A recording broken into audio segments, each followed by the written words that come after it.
can find a way. I know we can find a way to stand up, stand up, stand up. I know we can find a way. All right, welcome to the program. I have, if you would notice, I have my Afro-American shirt on tonight. All right. So I can't be accused of not being black enough. This should do it. Don't you think this should Stay do black, it? stay black. Yeah, this is black. But a white boy gave it to me. Isn't that interesting? Yeah, a white guy. Welcome to the program. My name is Jesse Peterson.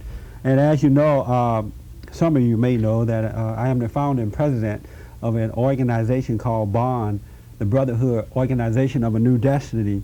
And the purpose is to rebuild the black community by rebuilding the black man. And this show is centered around issues dealing with the man. We're trying to understand why he's so weak and the black man is out of control. He's afraid of women. He doesn't know how to deal with society, the issues of life. He is being controlled by the black ministers in the community, the leaders, everything. So we're trying to understand why. And so over the last couple of years, we've talked about many issues. And once in a while, there are people who take notice of the show and they want to come on and talk about some of the things that they disagree with or agree with on the show. And so tonight, my guest is one of those persons, Faye Coleman. She has a show here on this station as well, right, Faye? Yes, I do. Welcome to the program. Thank you for having I me. appreciate you coming on. Thank you. When is your show aired on Continental Cable? Well, so far I'm sticking with the 6:30 slot every Monday evening at 6:30 p.m. Every Monday, 6:30. So tune in. What is it about?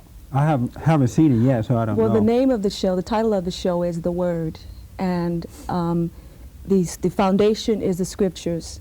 And basically I talk about all issues, those that affect my people, African Americans, and those issues that address all of us as far as humanity is concerned. Mm-hmm. And you're a minister? You're studying to be a minister? Student minister. Really? Yes. And what does that mean? Student means that you're studying, and it means that you are not officially, as far as the African Methodist Episcopal Church, which I'm a member of, in order to become fully ordained, education is foremost. Because in today's society, you have to be prepared. You have to study to show yourself prepared. And it's when you're dealing with all kinds of people in this world, you must be prepared to deal with all the issues. And when you say study, what are you studying to prepare yourself? Well, for instance, one of the classes I just completed, I'm a student of Fuller Theological Seminary in Pasadena. And one of the recent classes I just completed was called Multiculturalism Today. And that class consisted of 4 professors, one African American, a Chicano professor, Chinese, and a Korean. And they basically were covering all the problems that we have as a people. If we get to know each other better and understand who we are, then we can get along better. Rodney King asked us, why can't we all just get along? Well, if people don't understand each other and learn to love each other unconditionally in spite of our so-called flaws and understand the cultures, then we can't get along. And so they're teaching you that at this school in order to prepare you when you go out to be a minister, to minister. Because you're going out into the world that has a multitude of different people. Really. What made you decide to become a minister? It actually wasn't my decision. Who was it? In the ministry, we call it, and some people may know this term, it's called being called. You're called to do something. And in 1989, I was sitting up in my living room in the dark, somewhat in something like a trance. I was just real quiet and still. And all of a sudden, a voice said, "Call Gladys." Well, Gladys is my best girlfriend, who was a church-going person, and I'm one of those people who didn't go to church very much. And so many times we had talked about going to church. I'd called up to say I'm coming, but I'd never show up. Well, as I heard that voice, my wall heater was still vibrating. It So didn't you scare heard it me. the way that I can hear your voice now? Just like that. just like that. It was a loud, bellowing sound, just like that. And the wall heater was still vibrating. And I looked at the wall heater, and I just picked up the phone, called my girlfriend. It was about 11:45, 1989. Martin Luther King's birthday was on that Sunday, an individual whom I felt a lot for. I love Martin Luther King, as well as Malcolm X and all of our other great black leaders. But basically, I just did follow those instructions. And when I talked to her, we arranged to have breakfast the next morning and to come to church. And she was surprised when I walked in the restaurant the next morning, too, because I was there and went to church. And when they did the invitational, I was the only person that came up to, as they say, accept the Lord into your life. And ever since 1989, I've been on a mission. Really? And so the voice that said, call Gladys, was the voice that called you to become a minister? Yes. That's how you know that you should become one? It's not, he didn't call me. What was the purpose of calling Gladys? Gladys was my connection. See, there's instructions that you are given that other people, as they say, the Lord works in mysterious ways. Well, he uses other people to connect you with certain situations in order to put you in that environment. Oh, that is so interesting. But that's to not me. when I got into the ministry. That's when I accepted the calling. Really? And so are you going to be like a minister over men and women? Or are you just going to be catering to women or children? All people. All people. Really? Yeah. You know, do you believe that God has an order of things? He has an order of things? Yes, he has a divine order of things. And what is that order? I believe that his divine order is basically to use all people, whichever peoples he can use to reach out and touch other people to know that he is. Not what you believe, but what is the order? I mean, do you believe that it's God, Jesus, man, woman, and children? Do you believe that order? God, Jesus, man, woman, and children.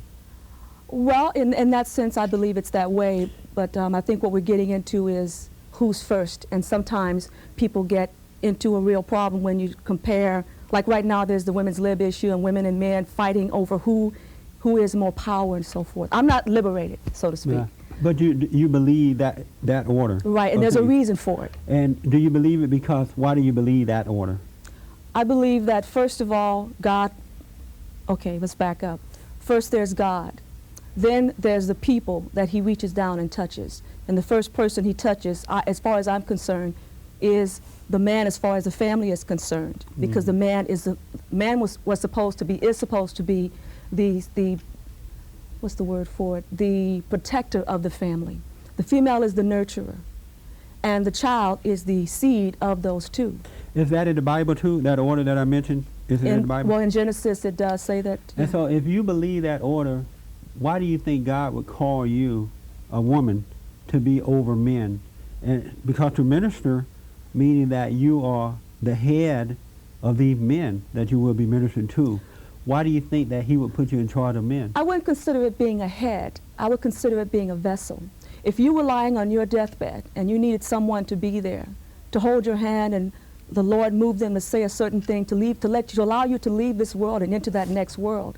If I was the only person standing there who knew the word, would you just rather die and not get your last rites because there's not a man present? I'm merely a vessel.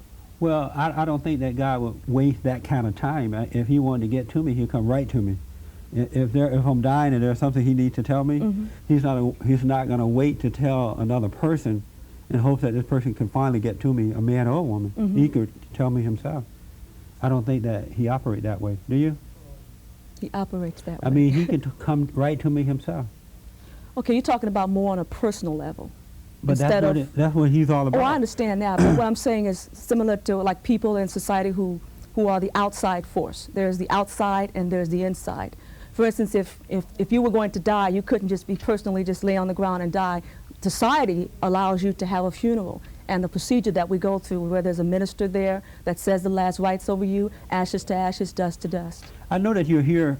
We're also going to talk about some of the things that you disagree with me about. But let me ask this. What do I want to ask?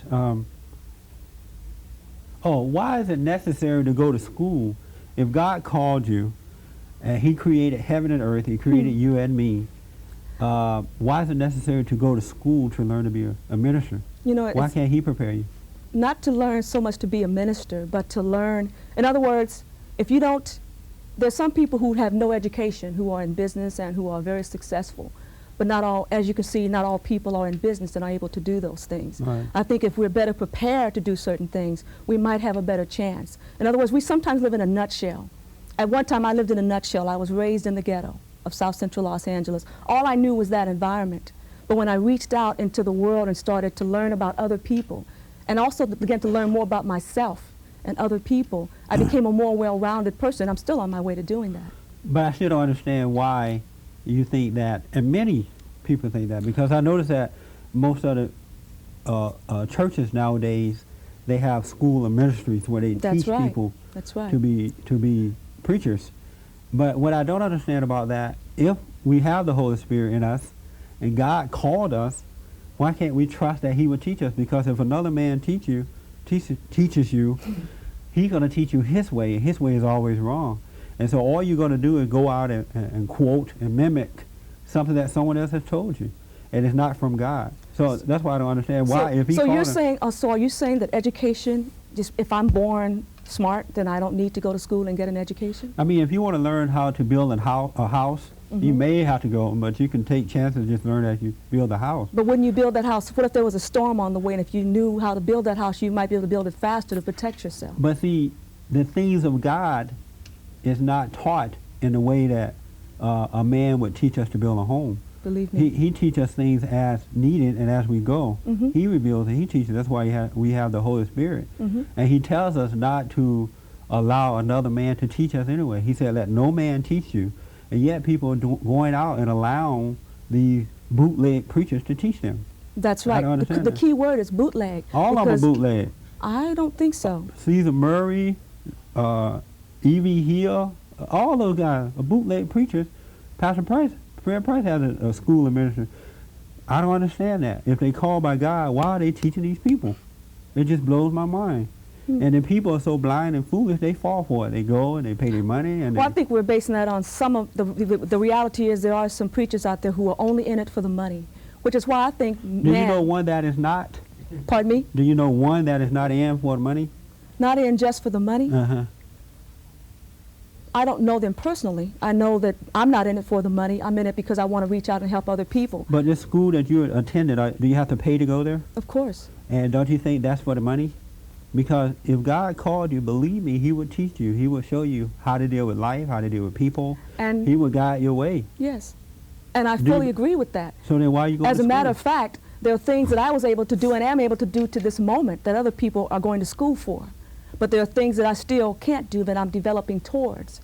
That's education is helping me to be a better able When you to say education, again, you mean study the Bible, study, and, not just the Bible. but study cultural and all that kind of I stuff. study culture. There's Korean, there's Chinese. If you're going to interact with people, you need to know how to deal with them. I want to even learn the languages of the other people. I believe that people will communicate with you better if you speak their language at least. What's the purpose of studying the culture when we're supposed to overcome culture? You can't overcome something you don't know anything about. That's why you need God to show you, help you over. He's the only I know, one that can cause I us know to God overcome it. personally, but it was very difficult for me when I would walk into a store in my neighborhood. I love all people, but I found it very difficult, and it hurt me when I would go into a store to buy something and the Korean merchant wouldn't even look me in the eye. As much as I tried to get his eye with my divine love and appreciation, I couldn't get him to do that. My learning from not only what happened in the Rodney King thing, if you notice, after the Rodney King situation happened, there were all these meetings going on and so forth. There were many. A real mess. Well, A real mess by the in hypocrites. certain, well, I have to. Don't you think that was a mess? Well, what I'm saying is simply that now when I go in some of those same stores, for instance, I bought something the other day and the merchandise cost $1.06 or whatever it was, $6.06. First she looked me in the eye, which was something that wasn't the norm before.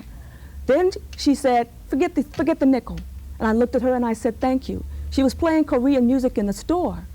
But I appreciate her culture. Now, there's some blacks that might come in and say, because you're in a black neighborhood, you play some black music. Like what happened on the movie with Spike Lee would Do the Right Thing when the Italians wouldn't play black music or rather have black pictures all over the walls. But see, all that stuff is just plain old junk. It means What is nothing. junk?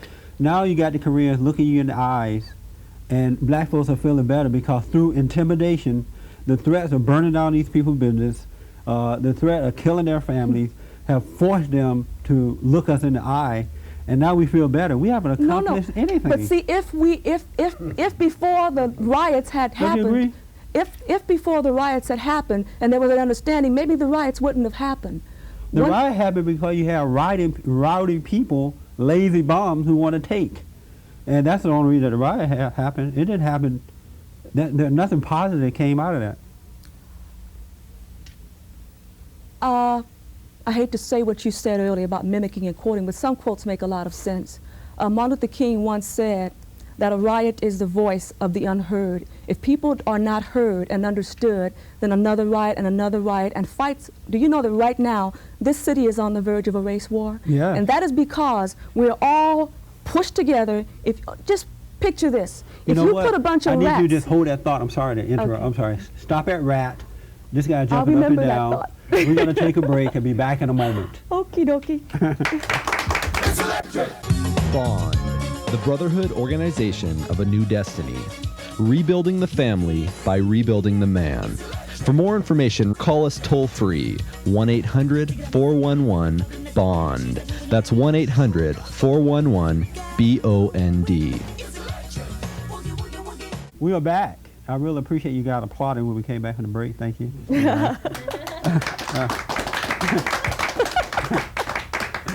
Okay, Faye Coleman is my guest in case you're just tuning in. And she hosts a show, The Word, Monday nights at 6 o'clock. 6:30. 6:30 p.m. So tune in for that. You were talking about the rats in the black community. Well, not the rats in the black community. I was saying the rats, and then I was cut. So not the rats in the black community. I was speaking of the rats in the cage syndrome. If you take a bunch of rats and you put them in a cage, they will eventually fight because there's nowhere to go. Well, that's an analogy for LA right now. Many of your immigrants, particularly the disadvantaged, the aliens, so to speak, or those who are getting government funding. Many of your people who are even refugees. I live in South Central LA near the projects, across the street from the projects. At one time, that was mostly all black, some whites and some Mexicans. Now, there are an array of everyone. The blacks are pretty much becoming outnumbered now. And there are Filipinos, there are Vietnamese, there are Chinese. I even saw a blonde-haired white guy walking through the projects the other day, which is, really? Probably still unheard of in some of the areas around town, but he was walking through there like he was a cool, he was a bro. And it tripped me out, but the reality is there is a melting pot. They call it a melting pot, but I don't look at it as a melting pot. I look at it as a collision course. If you bring a lot of people together and you don't teach them how to deal with each other, a fight's always going to break out, and that's what's happening right now. There is actually a race war pending in this city, a real serious race war, because people are now becoming, around my house there's gates. I have to take the gun out to the car sometimes. I carry my Rottweiler in the back seat to go do my show at night. The whole area, everybody's homes is gated up. You go in Beverly Hills and so forth, you're not going to see that. So the people in South Central, what are they? I mean, are the blacks angry because There's other people anger. moving in? It feels like it's a territorial war, just like the game members feel we have a territory. We were here first, so you're coming and pushing me out. And then you disrespect me when I go in the store in my own neighborhood. Malcolm X also told us that there would come a time when the people in our neighborhoods, that the merchants of our stores and so forth, would not even speak our language. Now when you go in the store, now they're being inspired to learn to speak the language. Why do you think Latasha Howard was killed? Why are blacks mad because they're moving in? They don't own the land. This is America. We can live where we want and we buy what we want. So if blacks don't want anyone to move in, they should buy the land and they'll own the land. Why don't they buy it? If your mind is constantly funneled drugs and alcohol, all I see now in my neighborhood are brothers walking around pushing carts on drugs in front of my house, blocking my driveway so I can't get out so they can gamble in front of the house. This is what's going on in that area. That's the they want to call it disadvantage, but I call it confused. They don't know what's going on. They don't know that they're victims. If you don't know you're a victim, you can't even begin to fix the problem. And so did that have anything to do with you becoming a minister, you think? You saw the situation in your community and felt for it? I always saw things. I always watched things, but I was so busy living my own life. I didn't have a care in the world. I would just ride my horses and just have a good time and maybe go out with my family and party a little bit. Are you married? No, I'm no longer married. I was once. You was married. For how long? 18 months. 18 months? Yes. To a black guy? Of course. And what happened after 18 months? That's a short marriage. Well, we dated for about 3 years, and we were married for 18 months. Did but you the live with him reality first? is, no. The reality is that we both were not ready for marriage. It wasn't his fault and it wasn't my fault. It was both of our fault. We weren't mature enough to work that relationship out, but we still love each other. You love him now? I love him to this day, Really? but not in the stupid sense that I once did. Are you still seeing him? No, he's in, I believe he's in Jamaica. Really? He's a Jamaican. Oh, he is. This is interesting. Let me ask this. Do you believe in the Adam and Eve story? Do I believe in the Adam and Eve? I choose to believe in the Adam and Eve story. You do. And that story is what to you? What does that story say? I guess that story is the beginning of life. It's beginning, as far as I see it and the way I'm studying it and accepting it, is that it's the beginning of humanity. Do you believe that Eve caused Adam to fall away from God? No. I mean, do you believe that because he believed in her, he fell away from God? He allowed her to influence him to do that. That's why God Right. held him responsible, because Right. he had a Exactly. choice, just like I have a choice So to you do let believe you. that? Of course. Okay. And so if the woman took man away from God, how is it that you think, or do you think that the woman is going to be able to bring him back to God? Because that's the purpose of your ministry, to bring people Yes. to God, right? My- So how is that a woman going to be able to bring him back if she was the problem in the beginning? To learn from that mistake and to be an inspiration, not a competitor to the male. The problem that I see in the black community between the black man and black woman, I talk to black men all the time, I've been in relations with them. And the problem that we have, I wish I had brought a poem that I've written for the black man called I Love You Black Man. And one of the things that I say in that poem is to say, I love you black man and I know what's up. And since my main endeavor is and always will be to get to know you better, I have learned to love you that much more. Because the more I know about you, the better we can get along. What's up with him? What's up? He's frustrated, he's angry, he is a target, he's a moving target like Jesse Jackson was at one time as running for president. He's a moving target. A moving target again. I mean, who is after him? Who is after him? The same ones that would rather see him in prison rather than somewhere getting an education. The same ones that would rather see him on the corner out of his mind on drugs or drunk. Who is that? That is the system. This system of America was never meant to love African Americans. Why is it that the black man is so out of it on drugs and Because he doesn't know what to do now. He's so frustrated. Brothers like yourself and other individuals who are trying to make a difference, you know what's up and you're trying to make a difference. But there are those out there who have thrown their hands up, even some of them who have thrown their hands up at the black woman and do not even want to deal with her anymore. why don't they want to deal with Because it? they don't know how to communicate. Communication is the key. One of the things that I learned in my counseling with my husband and I went, but he called it the pebble syndrome. If you keep putting these pebbles in your pocket, eventually you throw them at your mate. Do you realize that the reason that black men can't get along with black women anymore is because of the hatred that they have for her? The hatred that each of them has for each other because of the miscommunication. Do you realize that the reason that he hates her is because of this influence that his mother or grandmother had over him when he was a child? You know how black women are real dominating and controlling and mean and nasty? Not all black women are dominating and controlling. When they were little kids, that dominating mother is the one that caused him to began to resent her. Do you know that that's the beginning of the downfall? Well, I believe that can be the beginning in some cases. But black women are the most beautiful women on the face of this earth. What do you mean by that? We are the mothers of the earth. We are the first people. Our people are the first people. So when you say so what did that have? What I'm simply saying. When you say they're the most beautiful people, women on earth, what do you mean? I don't understand. Well, Why are they so mean then if they're the first one on earth? why are they? Oh, so you're going to say that all black women are mean? 99.9. You mean to tell me you've been around the world and you've seen and dealt with every black woman on this earth? 99.9 is mean and nasty. I wish you could have met my mother. I wish you could meet her right now. You know what? I was just thinking today, I was looking at the news, and I'm looking at how a country is falling apart. I saw the Oprah show today, and women are complaining now because they're out there working, and when they're working, their children, the fathers are taking custody of the children now, and now the women are complaining about that. That's not fair. But I remember a time when that's all they complained about. They tried to take the kids away from the men because the men were out there working. They are no good father. They are out there working, and now the role is reversed. They complain and they want to be like us. Now they're out there, they're weeping some of the things that we have to go through as men, and they're complaining about that. And I was thinking, it's so sad that men have listened to their woman, and because we'll listen to the woman, we're going to die. If you listen to an ignorant woman, you will die. All of them out there are. A woman that, not all, but most women, doesn't know what they want. See, what men don't understand about women don't know what they want.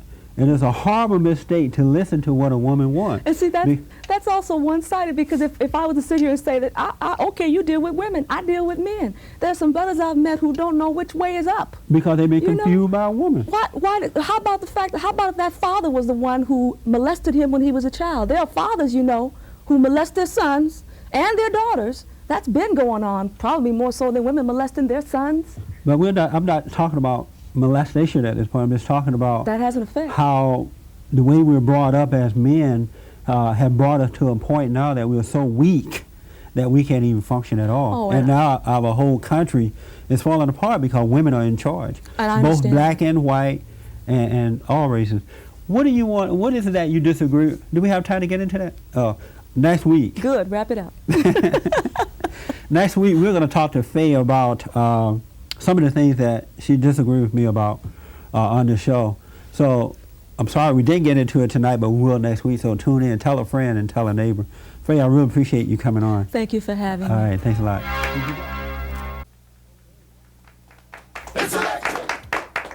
Okay, welcome to the program. My name is Jesse Peterson. Last week, Faye and I was talking about many things. But Faye is my guest today. Faye Coleman also hosts a show here on Continental Cablevision on Monday nights at 6:30 called The Word. Yeah. The Word. So be sure to tune in. Faye is on tonight to ask or talk to me about some of the things that we have talked about on my show in the past. So once in a while we like to do that. There are people who agree and disagree with some of the things that we talk about. And so tonight I'm going to give her the opportunity to at least bring up some of those issues as well as talk about herself. But Faye, thanks for staying overnight. That's why I still have on my Afro-American shirt here. And I slept in this. I'm all black. Faye, so you host a TV show here on Monday nights. Yes. You are going to school to become a minister. To study, just to study. To study the Word. To study the Culture. world. To study the world, because you study all kinds of things. What else do you do? You have a whole bunch of stuff here that you do. Well, what are you talking about? Let's see. You're writing a book. Yes, I'm working on a book, a novel. You like to sing and dance. Yes. Dance isn't on there. Oh, okay. Well, when you sing, you got to move. Well, yeah, okay, in that respect, yeah. What kind of songs? Are you rock and roll or spiritual? No, spiritually based. I just recently changed the tune of my music to gospel reggae.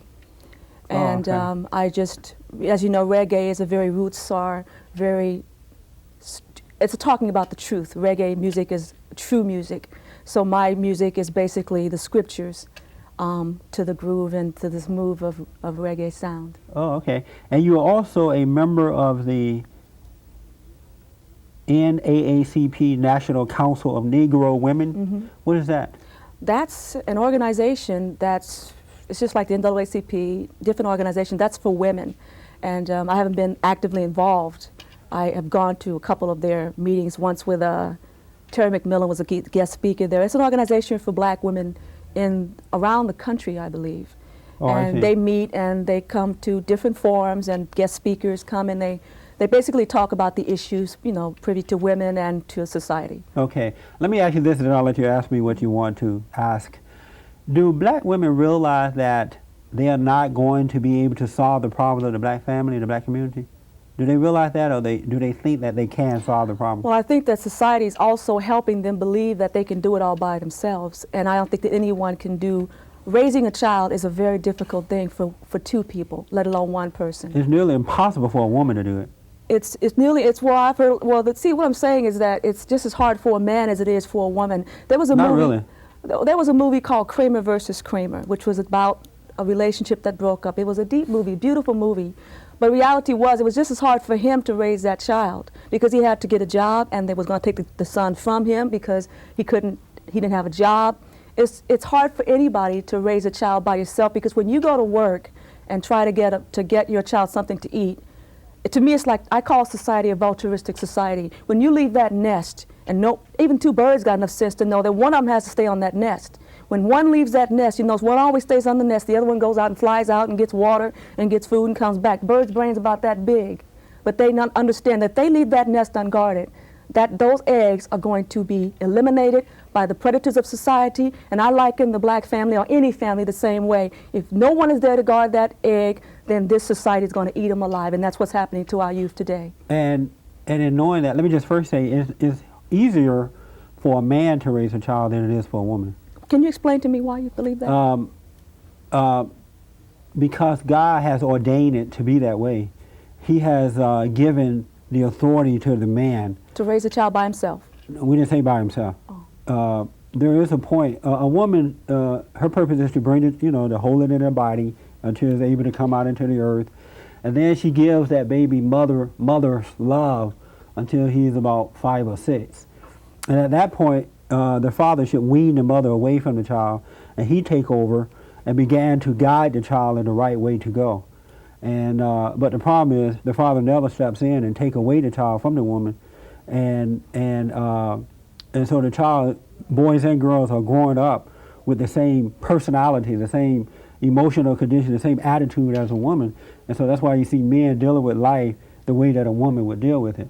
But but when a father, because God has ordained it that way, and when the man loved the truth and loved God, live by that truth, not faking and shaking, but living by it, then it's easier for him to do it. It's nearly impossible for a woman to do it. That's why you had the chaos. Wouldn't you admit that most blacks have been raised by women? What I'm simply saying is that most children are being raised by a single parent. As a matter of fact, over 57% of our families are black female headed. And so look at the evidence of that. Look at the chaos and confusion that we have as a result of women raising children. So if women could do it, why don't we have a normal society? What I'm saying is that a father cannot breastfeed a child. A mother has to nurture a child from the very first stages of its life. Right. Once it goes out into the world or gets old enough to be taken out into the world, the father... about 6 or so, 5 or 6. Well, whatever. I don't have children as far as the exact numbers are, but I've seen my own nephews and my niece raised. And in one case, they've been raised by their mother, who walked outside in her slip one day to address some young brothers who were trying to talk her son into taking some cocaine. And she confronted them as a man would, because she had to, because she didn't have a father there. I'm simply saying that one of the things that you mentioned on the show was, why are black women so tough and mean? They're so mean. You said that earlier in the show. It's not that they're mean, my brother. They're desperate. Our sons are being killed in the streets. 5 years old. The young brother in Pomona, 12 years old, killed because no one is there, particularly the father is not there. It's not all the female's fault. Our men are going to have to take responsibility for this problem. It's a man's fault, but if we never really talk about what's really wrong with the man, he's not going to ever understand and overcome it. I think we have to stop bashing. If you keep telling a child they're bad, bad, bad, they're going to be bad, bad, bad. If you give them positive input, and I think that in this society, our black brothers have been bashed not only by society, but when the women come in, because women now are, when you hire a woman, you got a black and you got a female, so you don't have to hire the black man. You can't get a job. I understand that, but first, after this, I want to ask whether you want to ask me. But first of all, the black guy been bashed by his mother. He been failed by his dad and bashed by his mother. And then he grow up being bashed by society because he doesn't know how to deal with it.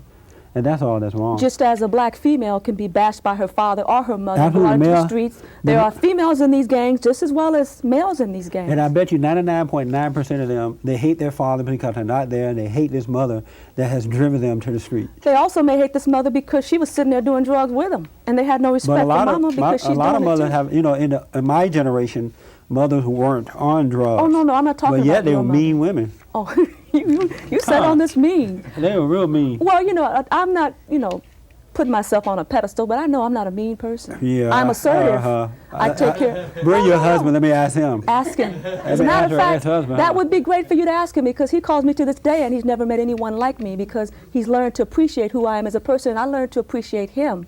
I learned to appreciate and understand men better in all my relationships.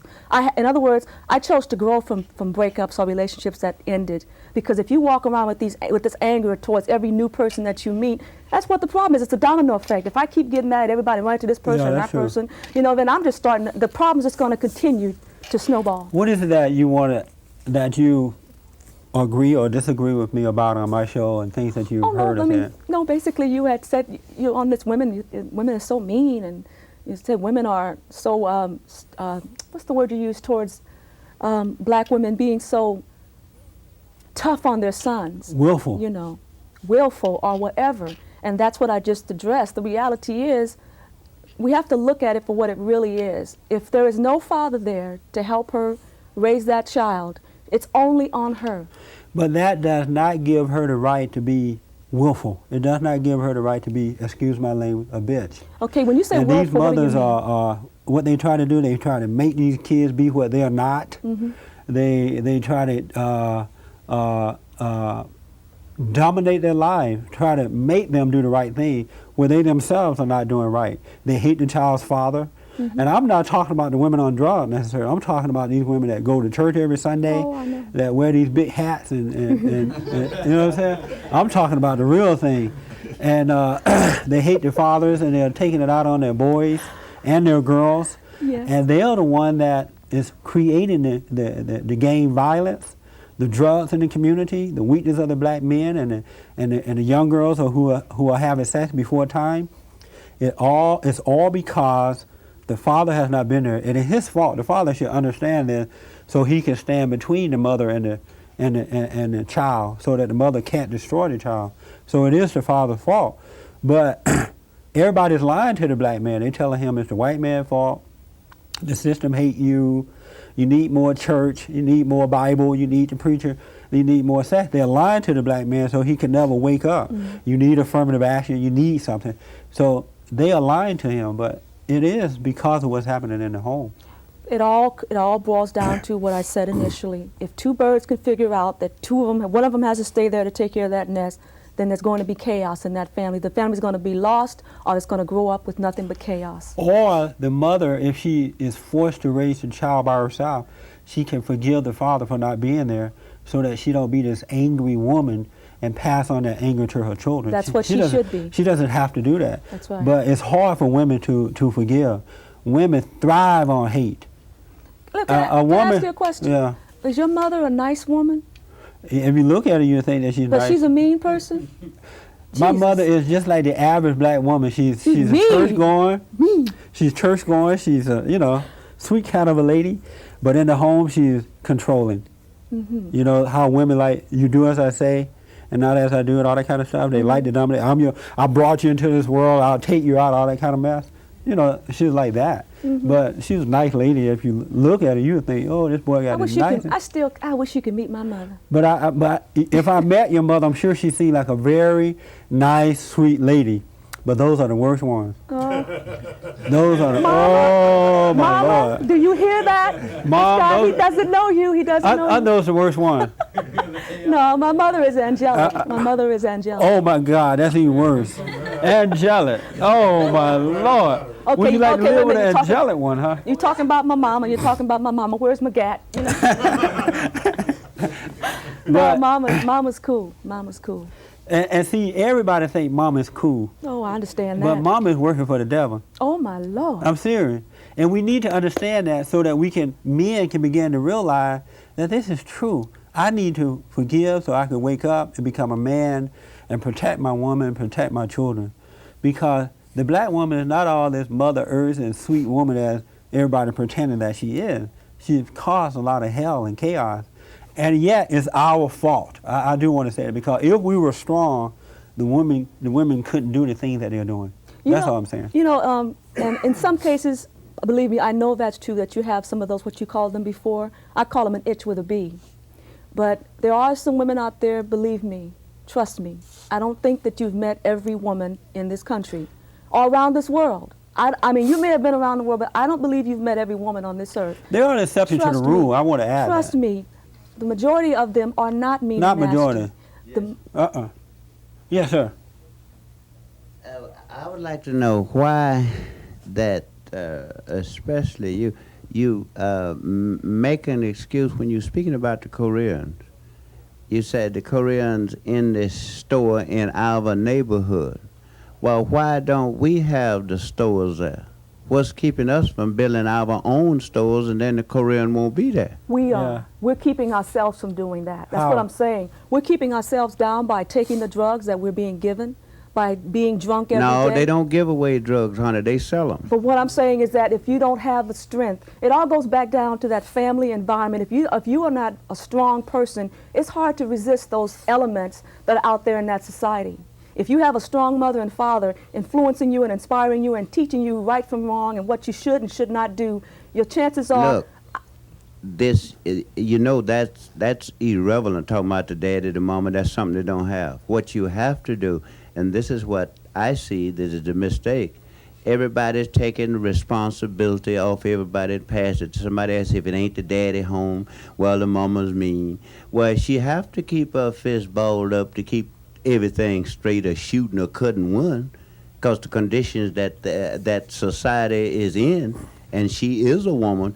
But in the meantime, But that's not the way you deal kids with have kids, to though. take some responsibility But for kids, themselves if you they are have not to- there. You can't ask a 5-year-old to make a decision about major things. I in had life. to make them What when we I need to was do- 6 That was years you. old. We got to take a I'm- break, guys. Hold on. We'll take a break and be back in a moment.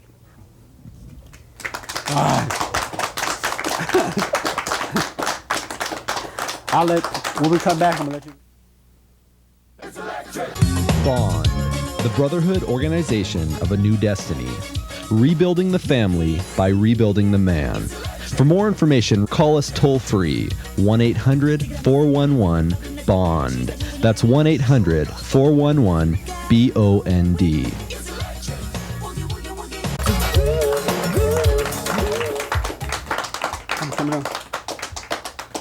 Okay, we are back. And my guest today is Faye Coleman, the host of The Word. I want to talk to you about the Bible too, but let's go on to something Let's not get into the Bible. That always causes... Richard, Yes. you want to ask some questions? No, I Or make a statement. Not exception to the rule. In my opinion, the reason why the Koreans are buying in the neighborhood, because the black men who own some of the businesses in the neighborhood have to get rid of them because they don't want to hurt the young brothers that's coming through the neighborhood, robbing and stealing from them. I know a couple of brothers who own businesses, just purposely sold them so they wouldn't have to go through the headaches. Right. That's right. Amazing. That's right. Yes, Your own black folks. yeah, because we don't love one another, we don't trust one another, and we beat one another, Brother and we don't against know how to brother. respect one another. Yeah, that's right. Why is brother against brother? Well, actually, that's a prophecy, but it's happening. Brothers against brothers. We can't trust each other. I mean, think about it. You walk the streets, you're afraid that your own brother may blow your brains out. When you go to get in your car, you stop at a light, your own brother comes, and so there's a mistrust that we have, between us. And why is I'm it in- that? Why is it? I'm Hold in on a bus- minute, sir. Hold on. Why is it that way? All of these different things that we've been talking about. Yeah. These children that are running around here with these gats and these guns. Well, these gats are guns. With these gats and all these different weapons that they're carrying at 9, 10 years old. These are the products of the chaos in the black family. Yeah. And so they have to go out. They're going out, and the gangs are their family. You They know- don't have a family. Yeah, and the easy way to change that is for black people to stop hating whites, Stop hating. stop hating their parents, Stop hating, period. stop hating the world, and get on. Get and on then with your all that business stuff will end. and quit making excuses, and let's buckle up and love each other and understand that it takes two to tango, and all this he against she and I can do it without you stuff has got to stop, or otherwise we are doomed, as people keep telling me we are. But I don't believe in giving up. That's why I'm doing this. Yes, sir. What I want to say, I'm in business myself. People will put on you what you will accept. If you accept, I'm in business, I've been shot, I've been stabbed, I've been jumped on by people. You're not going to run me away from my business. I'm not going to sell it. I'm going to be there and be successful in it. That happened- And you are not going to run me away from my business. Other black people did that to you? Yes, it was black folks the one doing that. That's the one that's doing it. But you're not going to run me away.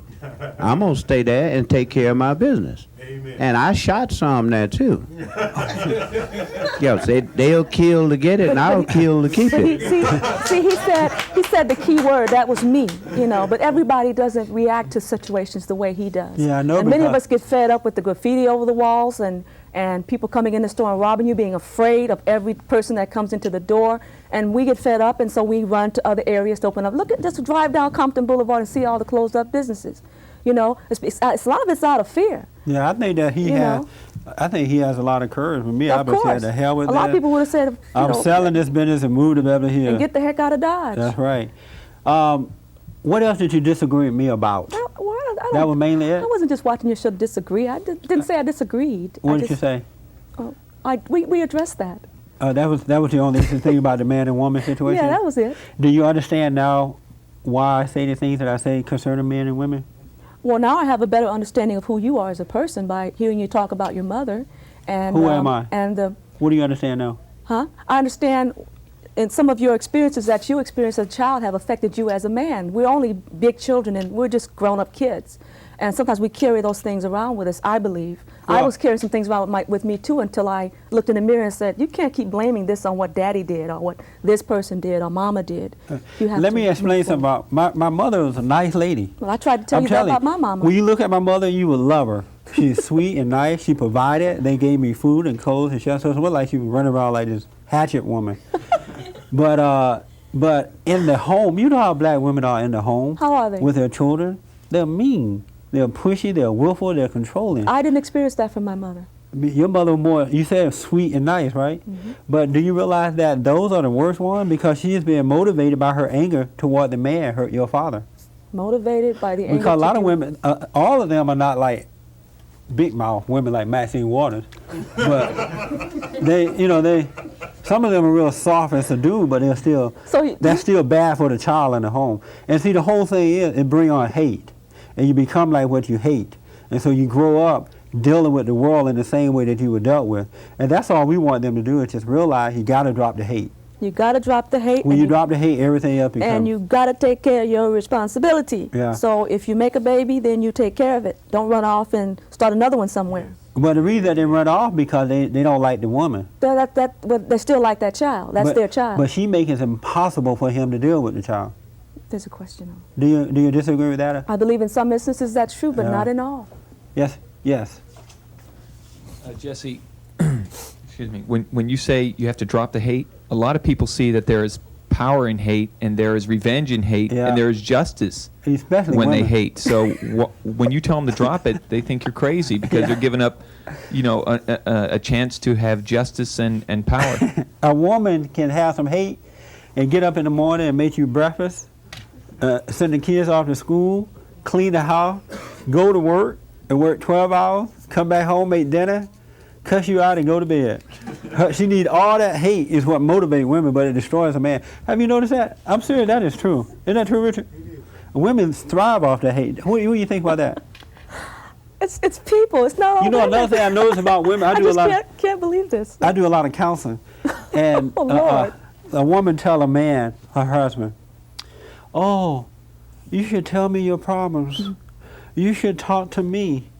You should share me with me. I feel left out, right? And the fool, poor man, he go and he said, okay, honey, I went out the other day and I slept around. I feel real bad. And she'll say, oh, don't worry about it. I'm glad you told me.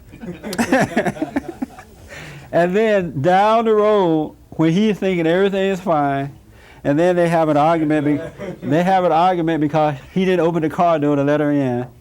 You out there with that other woman. And she uses that hate. She gathered all these things about him, and she stored away. And men forget about things. They can do something right now, and it's over with. But a woman will hold on to it, and she get energy from it. She thrive off it, and she uses it on that man until she drive him crazy, or drive him to drink, or run him away from the home. It's amazing how you say that women are like that, because I think about some of these stalkers that are men who hold this anger and hold this hate towards this female who told him simply that she didn't want to date. So he followed her around, and one day he blew her brains out because he held on to that hate. All I'm simply saying, my brother, is it's not just about women or men. we all have these problems that we need to sit down and really address them and stop blaming other people. And we need to address them in truth and honesty. Of course, and be honest about it. Are we being honest tonight about the situation? I'm being very honest. And do you agree with me what I'm saying about the way women are I and men? understand what Do you you're agree saying. or disagree? Do I agree that all women are mean? I didn't say all. We keep throwing all in there. You're saying You insert all. Not 9.9. well, I mean that's pretty close to all, my brother. But do you agree with what I'm saying? Meaning that because the man is weak, that's the downfall or the beginning of the destruction of your program. When I saw that word bond, building up the rebuilding the black community. Rebuilding the black community, and you talk about, and I loved your theme song. It says, stand up, stand up. And we need more of our men to stand up and take control, or not necessarily the word control because that always seems to be misinterpreted. It means to take responsibility. This is your family. These are your children. Even if you choose not to be in that family household, which you should be, but even if you choose not to be there, that child was still brought into this world by you and that other woman. And you are supposed to take care of that child, not have a child by this woman and a child by that woman. And now women are now saying, well, this is Johnny's baby, and this is Jenny's baby. This is Johnny's daddy, and that's my baby's daddy over there, and that's Jackie's daddy over here. Yeah. I believe that it should be. This is my husband, and these are our children. It should be. You're absolutely correct. But there's too much of the reality is a lot of bastards. Another problem too. Are we out of time? We out of. Just about. There are no morals and values in the black community. That's right. We like to pretend that we have them, but we don't. We need to get them. We don't have them. You know, we're out of time again. Oh my goodness. What I want to talk about when we come back next week, are you going to wear the same thing? I'm going to sleep in it.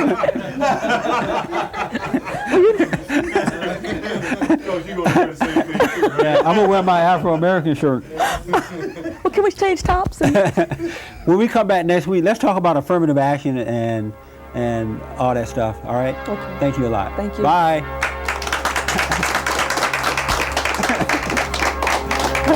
Talk about the wardrobe, huh? Men have got to stand up strong, ain't the truth about themselves, to understand what went wrong. I know we can find a way, I know we can find